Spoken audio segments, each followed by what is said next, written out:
تو مطلب یہ کہ اگر فرض کرو کوئی ہے غلط راستے پر، تو اپنے آپ کو کوئی بڑا سمجھ کے، اپنے آپ کو بہت اونچا سمجھ کے، اس کے مقابلے میں اگر آپ اس کی مذمت و تذکرہ کرو گے تو یہ ایک تحقیر اور تذلیل کا انداز ہوگا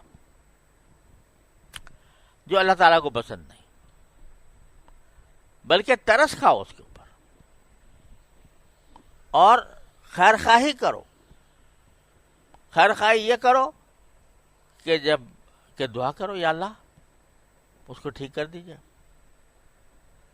اس کو صحیح راستہ دکھا دیجئے، اس کو صحیح اپنے جو ضروری اعمال ہیں ان کو انجام کی توفیق عطا فرما دیجئے، بجائے اس کے کہ بس ہر وقت تذکرہ اس کا ان کا. اسی لیے حدیث میں رسول کریم صلی اللہ علیہ وسلم نے ایک جملہ فرمایا ہمیشہ یاد رکھنے کا. آپ نے فرمایا اذا قال من قال هلك الناس فهو اهلكهم، جو شخص یہ کہے کہ سارے انسان تباہ ہو گئے، سارے انسان تباہ ہو گئے، کیا مطلب؟ کہ سارے انسان جو ہیں وہ بددین ہو گئے، بے گمراہ ہو گئے، فاسق فاجر ہو گئے، گناہگار ہو گئے. ہلاک الناس، لوگ تباہ ہو گئے. جو یہ کہتا ہے کہ سارے لوگ تباہ ہو گئے، فَهُوَ أَهْلَكُهُمْ، وہ ان میں سب سے زیادہ تباہ حال ہے. وہ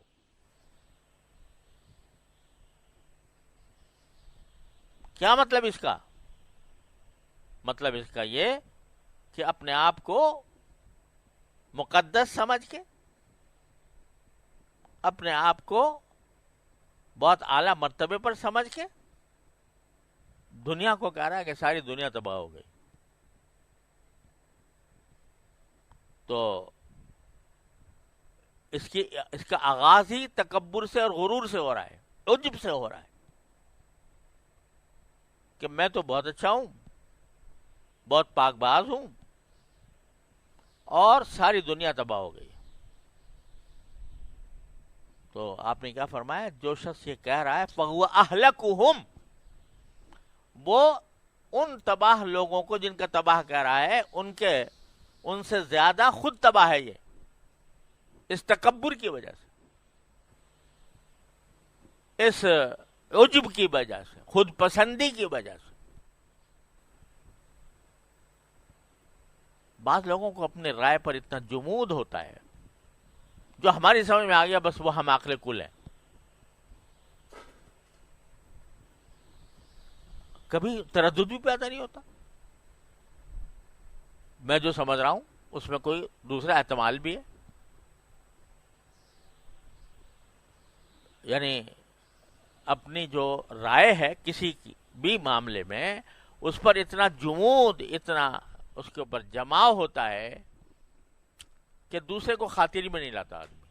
جو دوسرا کہہ رہا ہے وہ غلط ہے، بیوقوف ہے، وہ عقل کل تو میں ہوں.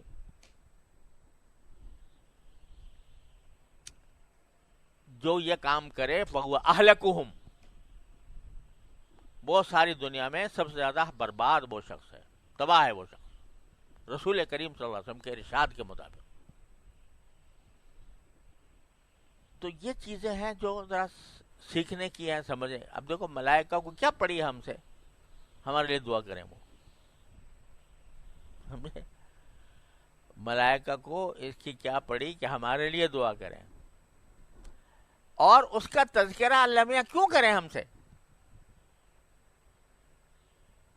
اپنی سورہ مومن کے اندر، سورہ غافر کے اندر، اس سورت کے اندر جو قرآن کی دلہن ہے، اس میں یہ تذکرہ کیوں کریں کہ وہ تمہارے لیے دعائیں کرتے ہیں؟ اس لیے ہو رہا ہے سبق لو ان سے کہ یستغفرون لمن فی الارض، زمین والوں کے لیے استغفار کرتے ہیں. کیا پڑی ان کو استغفار کرنے کی؟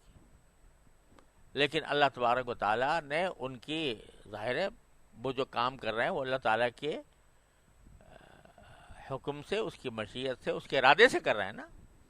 تو اللہ تبارک و تعالی ہمیں آپ کو یہ سکھا رہا ہے کہ فرشتے تمہارے لیے دعا کر رہے ہیں، تو اے میرے بندو، اللہ کے بندو، تم میرے بندوں کے لیے کیوں دعا نہیں کرتے؟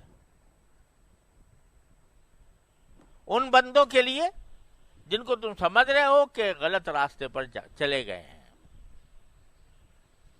ان کو گالیاں دینے کے بجائے، ان کو برا بھلا کہنے کے بجائے، ان کے حق میں دعا کرو. پہلا کام تو تمہارا یہ ہے جو حدیث میں، جو فرشتوں کا نہیں ہے، تمہارا ہے. وہ کیا؟ دعوت. کہ اگر کسی کو من رعا منکرن فلیغیرہ بیدہ ومن لم یستطع فبلسانہ ومن لم یستطع فبقلبہ. اگر کوئی منکر ہوتا دیکھ رہا ہے، یعنی برا کام ہوتا دیکھ رہا ہے، تو پہلا کام یہ ہے کہ ہاتھ سے اس کو درست کر دے. ہاتھ سے درست کرے، یہ کام ہے صاحب اقتدار کا، جس کو جہاں اقتدار حاصل ہے. اگر مجھے اپنے گھر پر اقتدار حاصل ہے تو میں اگر کوئی منکر دیکھوں تو ہاتھ سے اس کو روکوں. مجھے کسی ادارے پر اقتدار حاصل ہے تو اس ادارے کے اندر کوئی غلط کام ہو رہا ہے تو میں ہاتھ سے روکوں. مجھے ملک پر اقتدار حاصل ہے تو میرا فرض ہے کہ میں ہاتھ سے روکوں، اپنی قوت اقتدار سے روکوں.